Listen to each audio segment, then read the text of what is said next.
Good evening. I'm your host, Zip Osborne, welcoming you to another edition of News from the Dome. Tonight, Hot Rod Fever, reminiscent of the high-speed automobile races you may be familiar with back on planet Earth. Elka and I find ourselves on the planet Darian, well known for its over-the-top living standards. This vacation destination for the super rich is most famous for its daredevil racing culture. I'll tell you all about our journey to Darian, and Elka will share her interview with one of the region's hotshot drivers. So buckle up and start your engines. But first, speaking of races, I want to share with you some headlines coming straight from the Dome. A big congratulations to rancher Norm Heckaba. One of his Whirlabeasts, Snookums, won her first race. You might remember Snookums from my report about Whirlabeast racing at the Zorcorp racetrack. Well, running at 10-1 odds, she not only came in first place, she shattered the track record by 7.5 seconds. That must have been quite a payday for some lucky gamblers. Now to more serious news. Word is out that Elka and I are amongst the living. Mayor Big Bob Dixon announced to the population that Elka and I were in fact alive. He speculated that we are now in the hands of the pirate Queen Nadia. He went on to say that it was not known for sure if we were being held against our will or if we had faked our deaths on the hover train and forged an alliance with the pirate queen. He suspected the latter, saying a guard escorting a water caravan witnessed us assisting the pirates stealing the water tanks. Bob promised all efforts would be made to retrieve us and bring us back to the Dome. With that, Elka and I decided it was too risky to remain on Tarian 347. It was time to get back to work. We have missing people to find. Nadia was not pleased with our decision, of course. She spent a good while trying to convince me to let Elka leave on her own and for me to stay. She's a very good salesman, a mix of amazing promises and subtle threats. It's no wonder her crew follows her every order. Elka only got it half right, when she called me out in front of you all during our last show.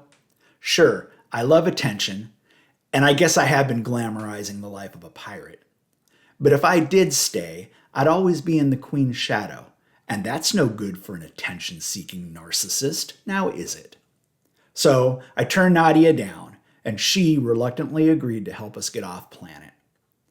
On the morning we left, I got the courage to ask Nadia a question that had been on my mind for quite a while. Had she and her pirates infiltrated the Skags? She smiled, looked at me dead in the eyes, and said simply, "It's nonsense. Don't be a fool." Then she turned around and walked away. With our backpacks stuffed full, First Mate Krug led us out of the pirate's lair on hoverboards.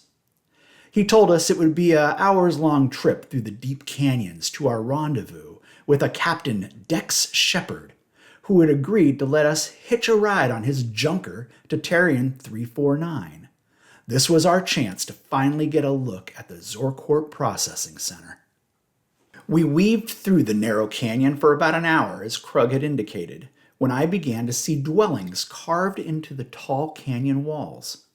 Then I saw faces peeking out at us as we approached. This was a community of indigenous Tarians. Before Zorodite was discovered, Tarian 347 was sparsely populated. The planet is hot, arid, and overall an unforgiving place to live. But deep between these canyon walls, a cool breeze flows, and direct sunlight doesn't last long, making temperatures on the canyon floor rather comfortable. I was watching a group of children playing tag amongst the caves and pillars that had been naturally carved into these canyon walls when Krug called for us and pointed at Captain Shepard's ship. The narrow canyon widened into a large area that looked like an arena. Shepard's ship was sitting in the middle of it, surrounded by a crowd. Shepard and his crew were unloading supplies. Apparently, he does a good deal of trading with the Tarians. Nearby, I saw a pool of natural spring water. Clothes were being cleaned, and kids were splashing. Krug introduced us to the captain. He was young, good-looking, and brash. I extended my hand, and he looked at me with an annoyed expression, left me hanging, and made a sarcastic remark about taking us along for free. He said this made him even with Her Highness. When Elka introduced herself, Shepard smiled and shook her hand. He then told us to go aboard and stay out of his hair. I watched the young captain as he interacted with the crew and the locals. He switched from rude and condescending to downright charming, depending on who he was interacting with. Well, Elka and I got situated on the ship, and in no time we were off. Space travel, as most of you are aware, can be a boring affair. Long periods of time traveling through complete nothingness. And on a ship like the Junker that we were on, a never-ending rumble. Sometimes the only excitement is the approach to a portal and the surge of anxiety that rushes through you, knowing that there's the slightest chance you won't come out of it alive. There have been recorded incidents where ships were ripped apart if coordinates are not perfectly set. A few hours into our voyage, and we were nearing a portal. Against the backdrop of space, a huge metallic ring nestled in a horseshoe-shaped frame came into view. A superstructure protruded from one side of the horseshoe. I watched as a spaceship slowly passed the superstructure. It was dwarfed by the size of the portal. The ring erupted in a sheet of bright white light, and in an instant, as if sucked into a vacuum, the spaceship thrust forward and disappeared into the ring. The bright light vanished, returning to darkness. It was about this time that Captain Shepard got a message that there was a deal to be made on the planet Darian. So now we're stuck on this ship for longer than I anticipated. The captain was taking a detour instead of heading to Tarian 349. I watched through the windshield as our ship slowly maneuvered toward the portal and settled in behind another ship in a long line waiting to enter the thing. We were in a galactic traffic jam. As we finally reached our turn, I leaned forward and looked over Captain Shepard's shoulder. Elka was in the co-pilot seat. We both took in the sight before us. Looking back at us through a large window, 2 gate agents were seated at a desk behind a microphone. One of the agents' voices came over the ship's intercom, and she asked for our travel code. Captain Shepard quickly pulled up a screen and perused a list of codes. He pointed at one and commented that it should work. He gave them the code, then sat and waited. Through the window, I could see the gate agent looking down at the desk in front of her. After a moment, she looked up and gazed out the window at us. Her voice came over the intercom and told us to proceed to the gate. Shepard guided us toward a large, dark void at the center of the portal. The portal's opening dwarfed the little window that the observing gate agents were seated behind. The ship came to a stop in front of the dark, empty space. A brilliant light erupted from within the gate, and I turned away, shielding my eyes. Too curious, I parted my fingers and peeked through them. The light beaming out from the portal began to jiggle rapidly, and the entire ship began to vibrate. Then, in an instant, we were sucked forward into the portal, and all went black. I can't exactly describe what happened next, because in what seemed like a blink of an eye, another bright light filled the ship's bridge, and boom, our ship was hanging weightless in space, sitting outside another portal. Captain Shepard calmly reached for a switch on the console in front of him, and we were off. It wasn't long before we sat down on the spaceport at Darian's capital city, Junipal. Shepard suggested we take in some sights while he did his business. He highly recommended we visit the racetrack and watch the ZRC races. ZRC stands for Zorodite rocket cars. The locals call them hovershots. I'm sure I overheard one of the crew ask the captain if he was really going to take us to Tarian 349. I couldn't make out his answer, but I definitely made out the laughter that followed. There wasn't much I could do about it at the moment, and I was eager to see the race. I'd heard a lot about them. This class of racing is very dangerous. The cars are very fast, hard to handle, and the Zorodite-fueled engines highly combustible. Many brave drivers have met their demise behind the wheel. Elka and I decided to walk to the track in order to take in the sights of the city. The entire place is dripping with opulence. Junipal has a large upper class, and it's home to the planet's premier military academy. We made it to the city center in time to watch the race day parade. Crowds lined the streets, drivers waved from floats, and streamers and confetti fell from the high-rises that looked over the event. Suddenly, the crowd went wild. Children and grown-ups alike screamed. Then we saw her, the famous Captain Adiana the Jet Janjali. For those of you who are not familiar with Janjali's story, I'll fill you in. She comes from an aristocratic family. She graduated top of her class at the military academy and was thought to be one of their best pilots. But she was drawn to the excitement of racing and stunt flying.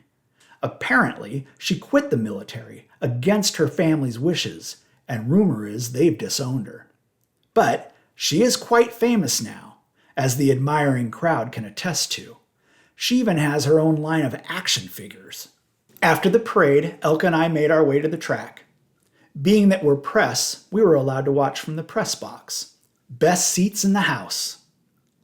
Adiana was seated in her hovershot, a shiny silver thing that looked like a cigar with small stubby wings and a large rocket engine strapped to its rear. Adiana was smiling and pumping her fist for the screaming spectators as she sat idle at the starting line, hovering just a foot or two off the ground. 7 other hovershots shared the starting line with her. Then there was a bang, and the 8 sleek rocket cars flew past the roaring crowd before angling upward and soaring into the sky toward an array of floating obstacles 500 to 1,000 feet above the crowd. The racers kept close together as they whipped around one of the obstacles and sped toward another. Still grouped tight together, they flung themselves around the sphere, which was probably 40 feet in diameter. But this time, obstructed by the obstacle, there was an explosion, and one of the racers tumbled out of control toward the ground. A parachute opened, and the pilot dangled beneath, dropping slowly to safety. One car, Adiana's, was now in the lead. The crowd cheered as she rounded a third obstacle, then swooped down to the ground and rocketed past the finish line. The other hovershots came in, staggered behind her. Elka tried hard to talk her way into an interview with Janjali, but turns out you have to have an appointment to do so, and the schedule is already full. So, Elka decided to interview the pilot who had had the accident. So, here is our very own reporter in the field, Elka Mismon. Thank you, Zip. I'm here with Oknok. Oknok, that was quite a frightening scene. Can you tell our audience what happened up there? Janjali! Oh, dear. Let's try my rings translator. Will you repeat that? Janjali, that's what happened. She cheats. Goodness, that's quite the accusation. Care to elaborate? She drives dangerously, puts everyone around her at risk. I had the angle and out of nowhere she cut me off to take the lead. My car hit the obstacle and I had to bail. I'm lucky to be alive. She should be kicked off the circuit. Do the other drivers feel the same? You'll have to ask them. Hey, I haven't seen you before. Who is it you report for? Oh, of course. It's true. I'm not from here. I report with news from the Dome on Tarian 347. Oh, well, I've never heard of you. Of course, all the mainstream media is begging to talk with Janjali. This is a waste of time. Good day. How rude. Well, Zip, I'm sure we'll hear the other side of the story from Adiana Janjali. Unfortunately for us and our viewers, we'll be long gone by the time the truth about today's race comes out. Back to you, Zip. That was one angry hovershot driver. From the press box, I could see him marching off like an angry little boy who didn't like the call at first base. You Earthlings will understand, and perhaps you Kizeners who play a similar game. I could also see Elka making her way back to the press box. I was watching her when she suddenly made a hard left turn toward the stands. In front of her, partially hidden in the shadows, I could make out Captain Shepard. It looked like he was being roughed up by a couple bipeds. I could see clearly that one of them was holding a gun. I began to panic a little, and I called Elka on her ring. She looked in my direction and waved me off. I was too far away to do anything, and I stood there helpless. All I could do was watch. Elka grabbed a cup off the bleachers as she neared the scene. Then I watched as she began acting strange, staggering toward the captain and his assailants. She dropped the cup and I could see beer spill out onto the ground. She got really close to the guy with the gun and stumbled into him. As he recovered his balance, I watched as Elka snatched the gun from his hand and tossed it to Shepard. I couldn't believe my eyes. Elka had learned more during her time with the pirates than I had realized. Shepard pointed the gun at who I'll call the bad guys, and they ran off. Later, Elka told me that the two were trying to renege on a deal with the captain. She realized in the moment that a dead captain meant we weren't getting to Tarian 349, so she did what she had to do. I'll tell you folks, that was some pure bravery. And the captain, who I wasn't sure could be trusted, was extremely grateful and told Elka that he was indebted to her. He promised in the morning he would take us the rest of the way to Tarian 349. I can't help but wonder if he was planning on doing that before Elka saved his life. I may never know the truth, but I can tell you that I'm aboard his ship in a comfy quarters getting ready to hit the sack. So, if everything does go to plan, our next broadcast will be coming to you directly from Tarian 349, where I'm determined to see that processing center and find out if our lost citizens are inside. So, until next time, good night and good luck. We at the Dome appreciate you listening. If you're enjoying this podcast, please share, subscribe, and like. Thank you.